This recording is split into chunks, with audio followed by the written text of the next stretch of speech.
Sa ngalan ng Ama, ng Anak at ng Espiritu Santo, Amen. sumainyo ang Panginoon. At sumainyo rin. Mga kapatid, tayo ay nagpupuri at nagpapasalamat sa Diyos dahil sa gitna ng ating mga kapaguran at pangangawit sa buhay, palagi siya naghihintay para bigyan tayo ng panibagong lakas. Siya ang ating pahinga. Pag hindi na natin kaya, lumapit lang tayo sa Kanya at tayo ay bibigyan niya ng panibagong buhay. Sa mga pagkakataon na kung saan nakalimutan natin ang Diyos at kala natin na sa pagkain, sa pera, sa kapangyarihan, sa gamit at kayamanan, yan ang magbibigay sa atin ng lakas. Sa mga pagkakataon nakala natin sa pagkakasala, ay magkakaroon tayo muli ng ganang mabuhay. Hingin natin muli ang pagpapatawad ang awa ng Diyos para makita tayo muli na karapat-dapat makatanggap sa mga banal na misteryo. Inaamin ko Sa makapangyarihang Diyos at sa inyo mga kapatid, na lubha akong nagkasala sa isip, sa salita at sa gawa at sa aking pagkukulang. Kaya sinasamo ko sa mahal na Birhen Maria, sa lahat ng mga anghel at ang mga banal, at sa inyo mga kapatid na ako'y panalangin sa Panginoong ating Diyos. kaawaan tayo na makapangyarihang Diyos, patawarin tayo sa ating mga kasalanan at patnubayan tayo sa buhay na walang hanggan. Amen. Panginoon, kaawaan mo kami. Panginoon, kaawaan mo kami. Kristo, kaawaan mo kami. Kristo, kaawaan mo kami. Panginoon, kaawaan mo kami. Panginoon, kaawaan mo kami. Manalangin tayo. Ama naming makapangyarihan, nililiwanagan ng iyong masang ilaw ang mga naliligaw sa iyong pinababalik sa daan para ikaw ay matagpuan. Ang mga kabilang sa nananalig sa iyong anak ay pagkalooban mong makapagwaksi sa tanang salungat. Sa ngalang Kristiyanong sa iyo'y tinanggap upang ito ay talagang mapangatawanang ganap. Sa pamamagitan ni Jesucristo, kasama ng Espiritu Santo, magpa sa walang hanggan. Amen. Pagbasa mula sa aklat ni Propeta Isaías. Pinapatnubayan mo ang mga taong matuwid at pinapatag mo ang kanyang landas. Panginoon, sinunod ka namin at inaasahan. Ikaw lamang ang lahat sa aming buhay. Pagsapit ng gabi, hinahanap-hanap ka ng aking kaluluwa. Kapag ang batas mo'y umiral sa daigdig, ang lahat ng tao'y namumuhay ng matuwid. Ikaw ang nagbibigay sa amin ng kasaganaan, at anumang magawa namin dahil sa iyong pagpapala. Hinanap ka nila sa gitna ng hirap, ng parusahan mong ikaw ay tinawag. Ang katulad namin sa iyong harapan ay babaeng manganganak, napapasigaw sa tindi ng hirap. Nagdanas kami ng matinding hirap, ngunit walang naidulot na kabutihan, walang tagumpay na naidulot sa bayan, wala kaming nagawa anuman. Ngunit ang mga anak mong namatay ay muling mabubuhay, mga bangkay ay gigising at aawit sa galak. Kung ang panong ang hamog ay nagpapasariwa sa lupa, gayon ang Espiritu ng Diyos nagbibigay buhay sa mga patay. Ang salita ng Diyos. Salamat sa Diyos. Mula sa iyong luklukan, lahat ay iyong minamasdan. Mula sa iyong luklukan, lahat ay iyong minamasdan. Ikaw, Panginoon, ay haring walang hanggan. Di ka malilimot ng buong kinapal. Ikaw ay mahabag, tulungan ng Siyon, pagkat dumating na ang takdang panahon. Mahal pa rin siya ng iyong mga lingkod, bagamat nawasak at gumuhong lubos. Mula sa iyong luklukan, lahat ay iyong minamasdan. Ang lahat ng bansa sa poon ay takot, maging mga hari sa buong sinukob. Kung iyong itayong pamuli ang Siyon, ika'y mahahayag doon, Panginoon. Daing ng mahirap ay iyong diringgin, di mo tatanggihan ang kanilang daing. Mula sa iyong luklukan, lahat ay iyong minamasdan. Ito'y matitiktik upang matunghayan ng sunod na lahi, di pa dumaratal. Ikaw nga, o poon, ay pupurihan. Mula sa itaas, luklukan mong banal. Ang lahat sa lupa'y iyong minamasdan, iyong dinirinig ang pagtataghuyan ng mga bilanggong hatolay bitay upang palayain sa hirap na taglay. Mula sa iyong luklukan, lahat ay iyong minamasdan.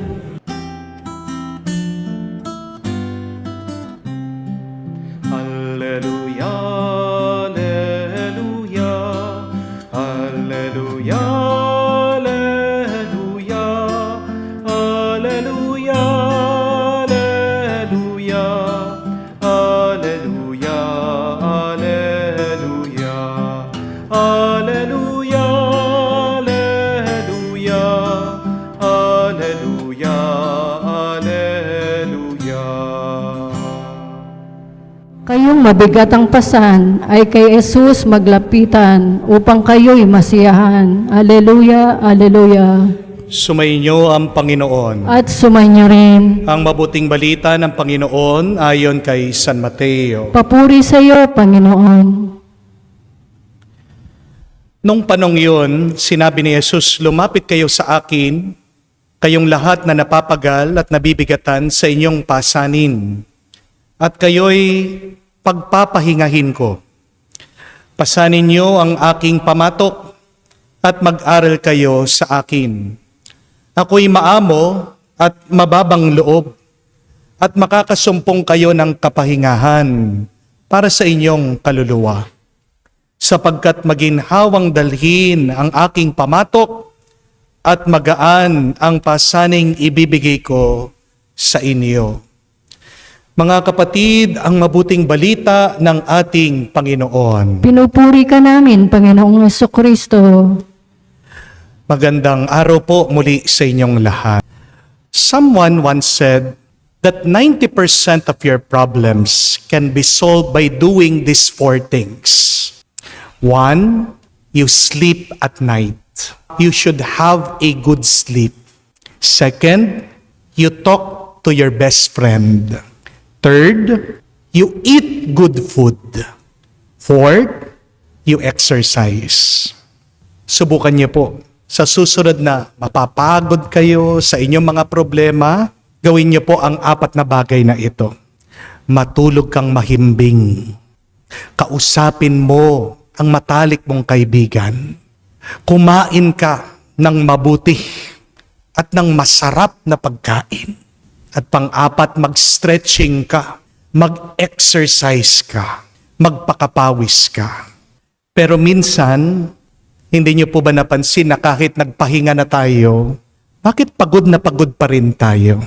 Yung natulog ka na, kagising mo, mabigat pa rin ang pakiramdam mo. Mabigat pa rin ang katawan mo.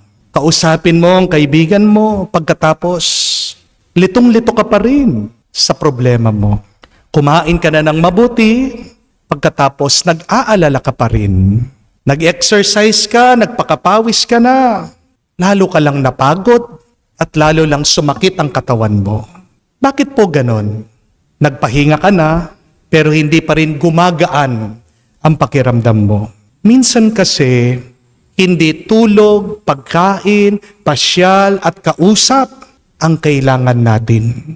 Ang madalas na kailangan natin ay kapayapaan ng kaluluwa.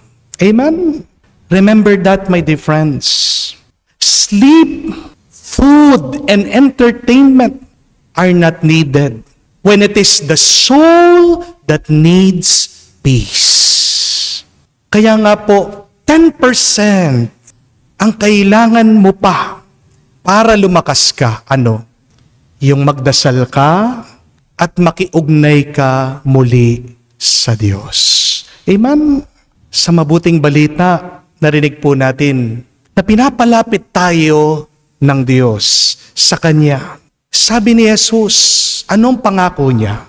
That if we come to Him with all of our burden, with all of our tiredness, He will give us rest. It is Jesus who give peace to our souls. Come to me and I will give you rest. Ang Tagalog po ng rest ay pahinga. At tingnan niyo po ang root word, ang ugat ng salitang yon, hinga. Alam niyo po ba ang pangalan ng Diyos sa Biblia? YHW. Paano niyo po bibigkasin yon?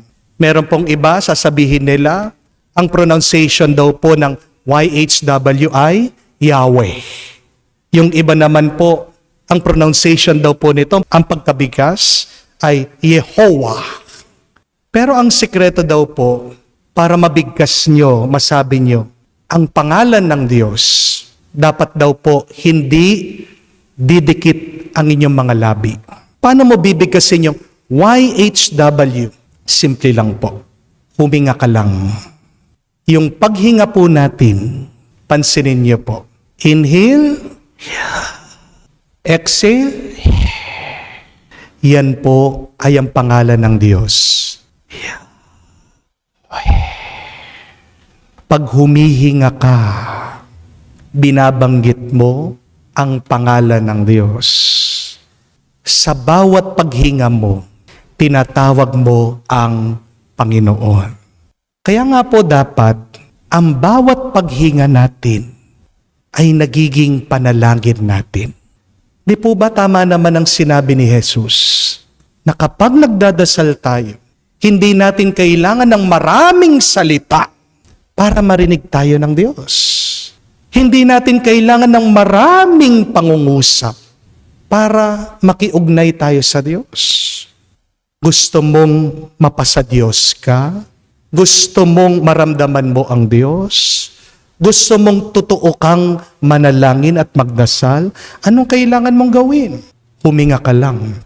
Kung gusto mong 100% magkaroon ng sagot ang iyong mga problema, anong kailangan nating gawin? Gawin nating pahinga ang ating pagdarasal. At naway sa iyong pananalangin, nakakaranas ka sana ng pahinga. Minsan, nagkakasala tayo. Bakit?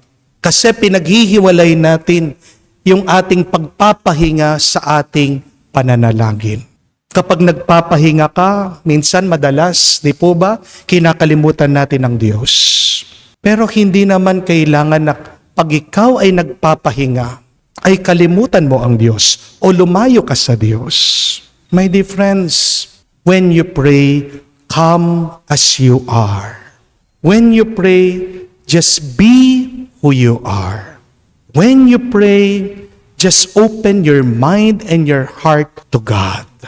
Ang dami pong mga tao, hindi po makapagpahinga dahil nag-aalala sila sa pera, sa trabaho nila.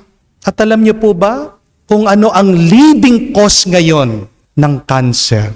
Ano po ang leading cause ng sakit na aneurysm, yung pagputok po ng mga ugat sa ating ulo o sa ating katawan? Nakita po yan ng mga doktor. Ang kakulangan ng tulog at pahinga ng tao. My dear friends, you will not add one more day to your life if you keep on working and working. We must learn to rest and pray. We must learn to make our prayers restful for our souls. May dahilan po ang Diyos. Bakit po inutos niya ang araw ng pagpapahinga? Dapat walang trabaho, wala ka dapat gawin para po palakasin natin ang ating katawan. Unang-una na dyan, Pero pangalawa, para bigyan natin ng tuon, ng oras, ng panahon, ang ating relasyon at ugnayan sa Diyos. Ano ang epekto ng iyong walang tigil na pagtatrabaho, walang tigil na pag-iisip? Nanghihina ang iyong katawan. At nanghihina din ang relasyon mo sa Diyos at ang iyong relasyon sa iyong pamilya. Di po ba? Pero yan ang problema. Kaya nga po alam ng Diyos, tao tayo, hindi po tayo makina. Kung nga ang makina, kailangan pong tumigil, kailangan magpahinga. Bakit tayo? Hindi tayo tumigil at magpahinga. Ang problema po madalas ng napakarami sa atin ito. Minsan, tumitigil nga tayo. Pero ang isip natin, palagi pa rin gumagana. Ang isip natin, palagi pa rin naglalakbay. Ang isip natin, hindi tumitigil. Kaya alam niyo po, meron pong bagong sakit ang mga bata ngayon. Ang tawag po nila, nomophobia. Ano po ito? Yung takot pag hindi mo nahahawakan yung iyong cellphone. Yung takot pag nawawala yung cellphone mo. Nomophobia. Napakarami pong bata, minsan nakaugalian nila. Nakakatulugan, panonood po sa cellphone. Pero ano po ang epekto nito? Napakaliit ng kanilang attention span. Napakaiksi ng kanilang memorya. Minsan, nahihirapan po silang mag-concentrate. Madalas, hindi po sila makaintindi, makaunawa ng mabuti. Saan po nanggagaling ito? Dahil po sa kulang, sa tulog at pagpapahinga. Palaging gumagana ng gumagana ang isip. But see the effect of this attachment, of what it does to us. It makes us restless. And be careful. When you are restless, you become fruitless. Pag hindi ka marunong huminto at magpahinga, hindi ka magkakaroon ng magandang bunga. Kung nga po ang halaman, kung nai-stress yan, hindi po tutubo yan. Ganyan din po sa tao. Darami ang problema mo, mabibigo ka sa buhay, kung kulang ang pahinga sa iyong buhay. Amen? At para maging buo ang pahinga natin, sana matandaan natin na kailangan tayong magpahinga sa Diyos. Kaya nga po sabi ni San Agustin, our hearts are restless until they rest in God. Hindi titigil, hindi mapapalagay, hindi magiging payapa ang ating puso, ang ating mga kaluluwa. Kung hindi yan, mananatili sa Diyos. Mga kapatid, ang mabuting balita, gusto tayong magpahinga ng Diyos. God wants us to rest. Hindi sasabihin ng Diyos na lumapit kayo sa akin, magpahinga kayo, kayong mga napapagod, kayong mga napapagal na, kung hindi tayo mahal ni Jesus. Rest is a gift of love from God. Dahil tingnan niyo po, pag mahal mo ang isang tao, di ba ayaw mo na nakikita siyang pagod na pagod? Pero pag inis na inis ka sa isang tao, anong gusto mo? Yung nakikita mong pagod na pagod siya, nabibigatan siya, nahihirapan siya. Mahal tayo ng Diyos, kaya gusto niyang magpahinga tayo. Ang pinakakompleto na pahinga ay ang pagpapahinga kasama ang Diyos. Kaya mga kapatid, matuto tayong makinig. Pakinggan mo ang iyong katawan. Pagpagod na yan, patulugin mo. Sana marunong kang makinig sa iyong kaluluwa. Pagpagod na yan, magdasal ka. Ano pang nakakapagbigay ng pagod sa iyong kaluluwa? Yung iyong mga kasalanan. Gusto mo maging payapa? Lumapit ka sa Diyos, magkumpisal ka sa Diyos. Kapatid, pag nakapagpahinga ka, magkakaroon ka ng lakas. At pag may lakas ka, diyan ka lang makakagawa ng mabuti. Tandaan natin yon. Bago ka makagawa ng mabuti para sa iba, para sa Diyos, kailangan maging mabuti ka muna sa iyong sarili. And how can we be good to ourselves? Let us start by resting. Give rest to your body. Sleep. Give rest to your soul. Please pray. Amen. Sinabi ni Jesus, lumapit sa akin lahat na nahihirapan at may pinapasan at pagiginhawahin ko kayo. May pananalig sa kanyang pangako. Ipahayag natin ang ating mga pangangailangan sa kanya at ating sabihin, Panginoon, dinggin mo kami. Panginoon, dinggin mo kami. Ang simbahan, naway gabayan tayo sa daan ng kapayapaan at pakikipagkasundo. Manalangin tayo sa Panginoon. Panginoon, dinggin mo kami. Ang mga natutukso sa kawalan ng pag-asa dahil sa bigat ng kanilang mga suliranin, naway makatagpo ng sandigan kay Jesus at mailagay sa kanyang mga kamay ang kanilang mga halalahanin at ligalig. Manalangin tayo sa Panginoon. Panginoon, dinggin mo kami. Ang mga nagdurusa sa maliligalig na kaisipan, naway magkaroon ng kapayapaan kay Kristo. Manalangin tayo sa Panginoon. Panginoon, dinggin mo kami. Sa katahimikan po ng ating puso, banggitin din natin sa Diyos ang ating mga personal na pangangailangan. Ama naming nasa langit, pinangako ng iyong anak ang kapahingahan kapag kami ay nabibigatan. Ipaubaya mo na sa tuwina kami na makatugon sa kanyang paggabay at mapalakas kami upang maging kanyang daan sa kapayapaan. Hinihiling namin ito sa pamamagitan ni Kristo, aming Panginoon. Amen.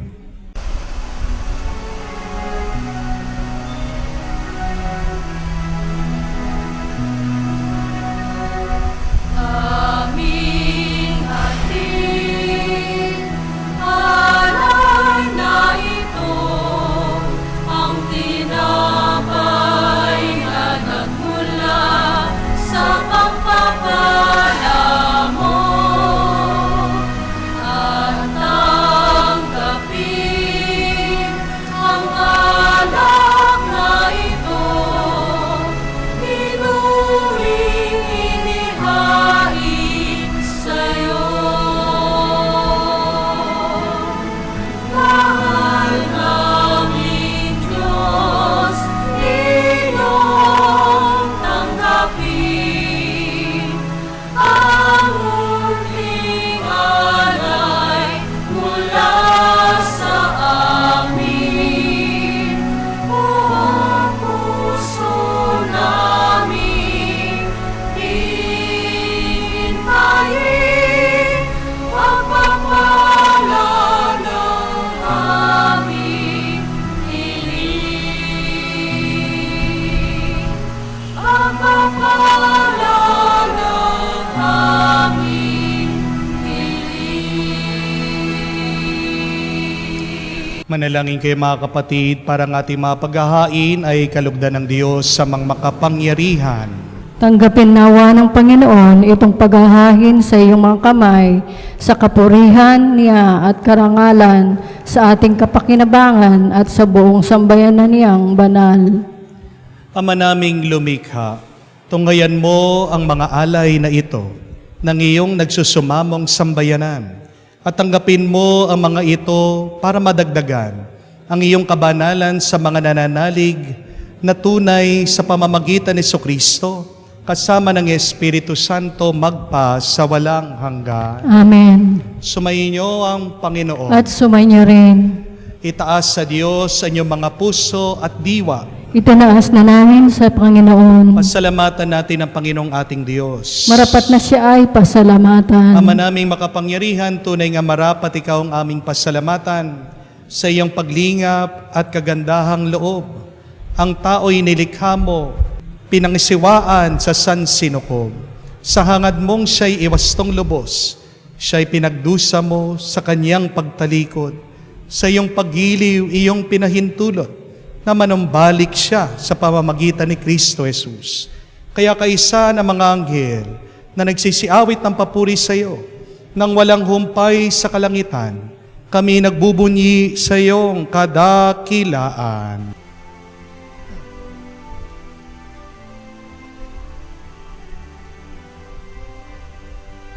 Santo, Santo, Santo, Panginoong Diyos ng mga hukbo, na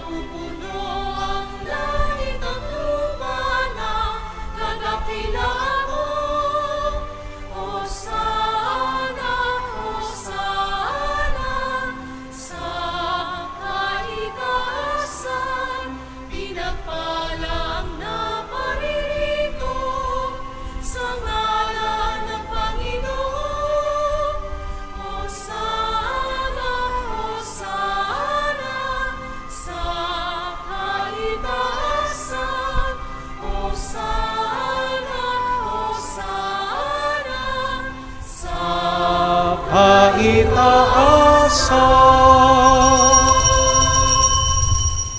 Ama naming banal, ikaw ang bukalanta ng kabanalan, kaya't sa pamagitan ng Espiritu, gawin mong banal ang mga kaloob na ito, upang para sa amin maging katawan at dugo ng aming Panginoong Heso Kristo. Bago niya pinagtiis ang kusang loob na maging handog, hinawakan niyang tinapay, pinasalamatan kanya, pinaghati-hati niya iyon, inabot sa kanya malagad at sinabi, "Tanggapin ninyong lahat ito at kanin. Ito ang aking katawan na ihahandog para sa inyo."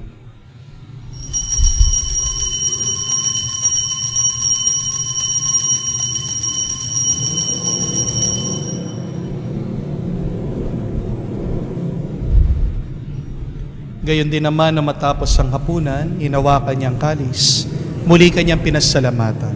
Inabot niya ang kalis sa kanya malagad at sinabi, "Tanggapin ninyong lahat ito at inumin.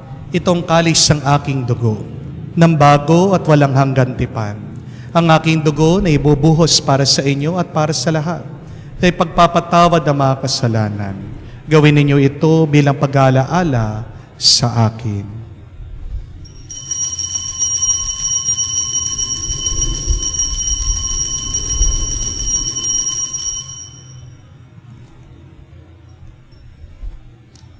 Ang misteryo ng pananampalataya.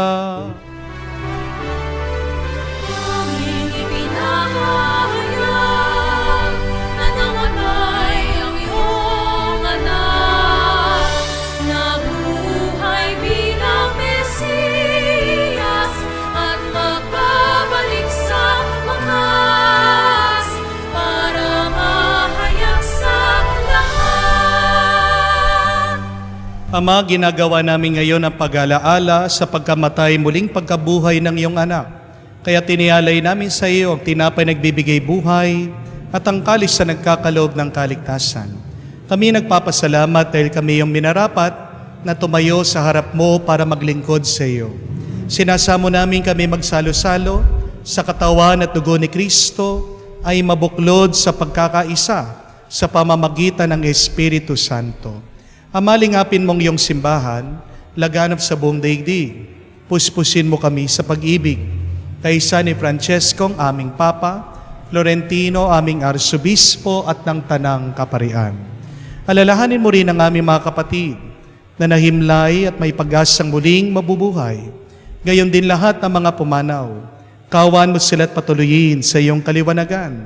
Kawan mo at pagindapatin kaming lahat. Makasalo sa iyong buhay na walang wakas. Kaisa na mahal na Birhen Maria, Ina ng Diyos, kaisa ni San Jose, kanyang maligayang esposo, kaisa ng mga apostol at lahat ng mga banal na namuhay dito sa daigdig na kalugod-lugod sa iyo, may pagdiwang nawa namin ang pagpupuri sa kararangal mo sa pamamagitan ng iyong anak aming Panginoong Heso Kristo. Sa pamamagitan ni Kristo, kasama niya at sa Kanya, ang lahat ng parangal at papuri ay sa iyo, Diyos Ama, makapangyarihan, kasama ng Espiritu Santo, magpasawalang hanggan. Amen, amen, amen. Sa nakakagaling na utos at turo ni Jesus sa Panginoon natin at Diyos, ipahayag natin ng lakas loob.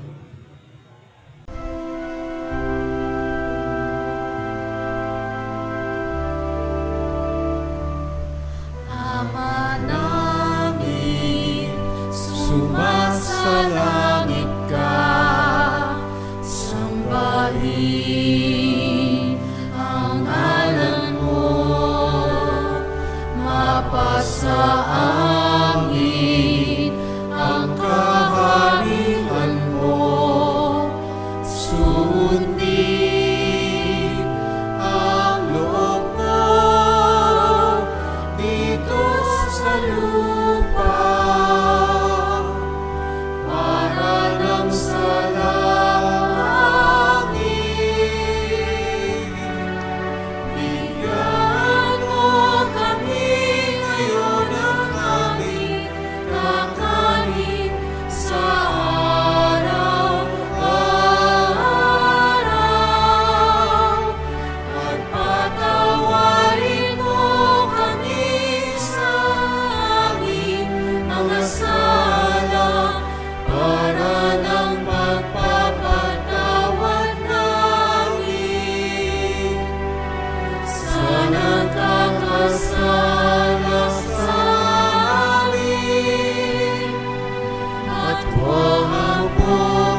hinihiling namin kami adya sa lahat na masama, pagkalooban ng kapayapaan araw-araw, iligtas sa kasalanan, at ilayo sa lahat ng kapahamakan.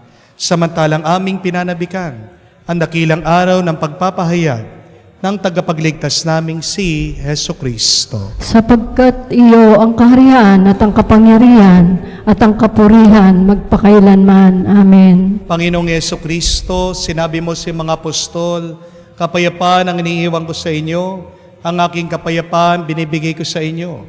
Tunghayan mo ang aming pananampalataya at huwag ang aming pagkakasala. Pagkalooban mo kami ng kapayapaan at pagkakaisa ayon sa iyong kalooban, kasama ng Espiritu Santo, magpa sa walang hanggan. Amen. Kapayapaan ng Panginoon ay laging sumainyo. At sumainyo rin. Magbigayan po tayo ng kapayapaan sa bawat isa. Peace with you po. Kapayapaan po sa inyong lahat. Pero ng Diyos na nag-aalis ng mga kasalanan ng sanlibutan, maawa ka sa amin. Maawa ka sa amin. Kordero ng Diyos na nag-aalis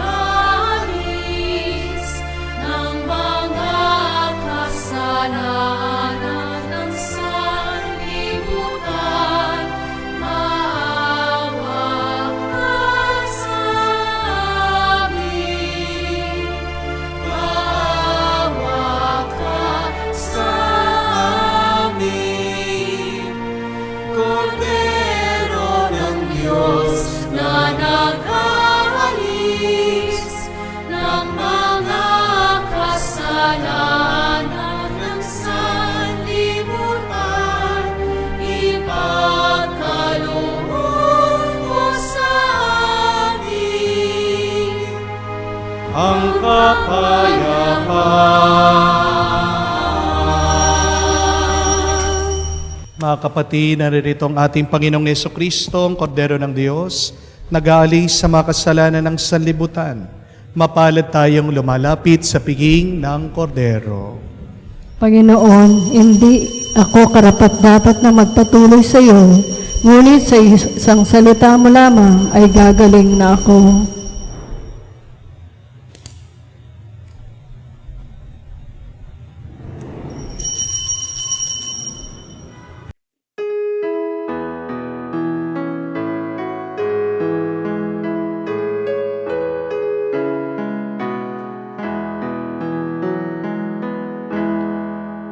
Tinanggap ko ang buhay na Diyos, puso ko ay nakalaya. Tinanggap ko ang buhay na Diyos, puso ko ay natuwa. Tinapay siya ng buhay, hinati at binigay para mangbigay buhay. Huwag mangamba kailanman. Tinanggap ko buhay na Diyos, puso ko ay nagalak. Tinanggap ko buhay na Diyos, puso ko ay natuwa. Manalangin tayo. Ama naming mapagmahal, kami mga pinagsasalo mo sa piging na banal, ay makatanggap nawa ng bungang karagdagan ng iyong pagliligtas na aming pinagdiriwang sa pamagitan ni Jesucristo kasama ng Espiritu Santo magpa sa walang hanggan. Amen. When you are restless, you become fruitless. Kahit na anong gawin mong pagpapagod, pagsisipag, pagsasakripisyo, pagpagod ka, wala kang maraming magandang magagawa at mapapakitang bunga. Pinakamagandang paraan para makapagpahinga ay ang magdasal, manalangin. Naway sa ating pananalangin, tayo ay makapagpahinga. At pag tayo ay nagpapahinga, naway huwag nating makalimutan din ang Diyos. Naway sa ating buhay, huwag natin ilalayo ang Diyos sa atin. Dahil pag tayo ay lumalayo sa Diyos, wala tayong magagawang mabuti at maganda sa ating buhay. Kaya nga po, ang ating assignment sa araw na ito, sa oras ng inyong pagpapahinga, pagtulog man yan, panonood, pagsa-cellphone, naway maging mulat kayo, conscious, kasama nyo, katabi nyo, ang Panginoon. At di ba, pagdama mo, alam mo, kasama mo ang Diyos, hindi ka makakagawa ng kasalanan. Pag nakalapit ang Diyos sa iyo, malayo ka sa tukso. Amen? So today, as we rest with God. So that tomorrow, we may continue and we may continue to bear fruit for the greater glory of God and for the good of our family and the church. Sumainyo ang Panginoon. At sumainyo rin. Kayo ay basbasan ng Diyos makapangyarihan sa lahat, sa ngalan ng Ama, ng Anak, ng Espiritu Santo. Amen. Ang ating misa ay natapos na. Humayo kayo sa kapayapaan ni Kristo. Salamat sa Diyos.